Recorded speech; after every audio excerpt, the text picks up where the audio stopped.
बिहार में इन दिनों चुनावी राजनीति एक अलग ही दिशा में जाती दिख रही है। आमतौर पर जब चुनाव नजदीक आते हैं तो राजनीतिक दल रैलियों, घोषणाओं और पोस्टरों के जरिए जनता से जुड़ते हैं, लेकिन इस बार के हालात कुछ और हैं। राजनीतिक दलों की परंपरागत चुनावी गतिविधियां अचानक थम सी गई हैं। वजह है चुनाव आयोग द्वारा शुरू किया गया विशेष गहन पुनरीक्षण अभ्यास यानी SIR।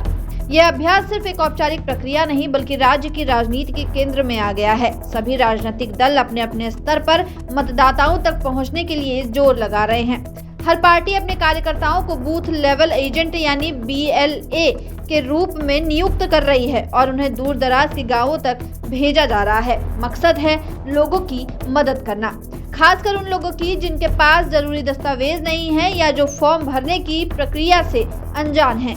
इस कवायद का सबसे बड़ा असर दिख रहा है राज्य की प्रमुख विपक्षी पार्टी राष्ट्रीय जनता दल RJD पर। RJD ने खुलकर माना है कि SIR की वजह से उनकी सामान्य राजनीतिक गतिविधियां धीमी पड़ गई हैं, लेकिन पार्टी का फोकस अब ग्रामीण इलाकों में जाकर गरीबों और वंचितों से सीधे जुड़ना है। इन लोगों के पास दस्तावेज नहीं है। RJD के कार्यकर्ता उन्हें जरूरी कागजात जुटाने में मदद कर रहे हैं। वोटर लिस्ट से नाम न कटे, इसके लिए वो हर मुमकिन कोशिश कर रहे हैं।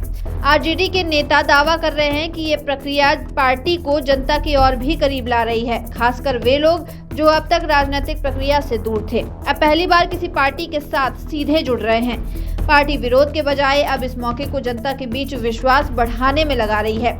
9 जुलाई को महागठबंधन ने SIR को लेकर एक बड़ी रैली की थी, जिसमें कांग्रेस, वामपंथी दल और खुद तेजस्वी यादव शामिल थे। राहुल गांधी ने भी इस मार्च में कदम से कदम मिलाया। इस रैली ने राज्य में इस मुद्दे को पूरी तरह से गरमा दिया था। कांग्रेस ने तो साफ कहा था कि केंद्र की भाजपा सरकार इस प्रक्रिया के जरिए जानबूझकर अपने विरोधियों के नाम मतदाता सूची से हटवाना चाहती है। कांग्रेस अपने कार्यकर्ताओं को विशेष रूप से प्रशिक्षित कर रही है। हर विधानसभा क्षेत्र में BLA नियुक्त किए गए हैं। पार्टी अपने दूसरे सामाजिक कार्यक्रमों जैसे माई बहन मान योजना के प्रचार अभियान को भी SIR के साथ जोड़ रही है। अब ये कार्यकर्ता घर घर जाकर वोटरों की मदद कर रहे हैं। 400 घरों तक रोजाना पहुंचने का टारगेट भी रखा जा रहा है।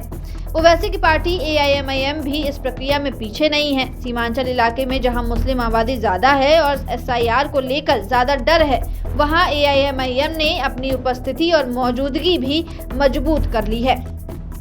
उनके कार्यकर्ता मतदाताओं को फॉर्म भरने से लेकर जाति, निवास, जन्म प्रमाण पत्र और दस्तावेज जुटाने में मदद भी कर रहे हैं। अगर किसी अधिकारी द्वारा आधार कार्ड खारिज किया जाता है या फॉर्म स्वीकार नहीं किया जाता तो AIMIM उसे चुनाव आयोग तक पहुंचा रही है। बसपा ने भी बिहार में SIR के मुद्दे को प्रमुखता दे दी है। पार्टी ने उत्तर प्रदेश की सीमा से लगे लगभग 50 विधानसभा क्षेत्रों में शिविर लगाने की घोषणा की है। इन शिविरों का उद्देश्य है कि दलितों और अति पिछड़ों को मतदाता सूची में सही तरीके से नाम जुड़वाने में मदद देना। बसपा नेता दावा कर रहे हैं कि जल्द ही वो पूरे राज्य में इस तरह के शिविर लगाएंगे। अब बात करें सत्ताधारी गठबंधन NDA की, तो उनकी रणनीति थोड़ी अलग है। जहां विपक्ष इस प्रक्रिया को साजिश बता रहा है, वहीं NDA इस जागरूकता और लोकतांत्रिक भागीदारी का एक अवसर मान रहा है।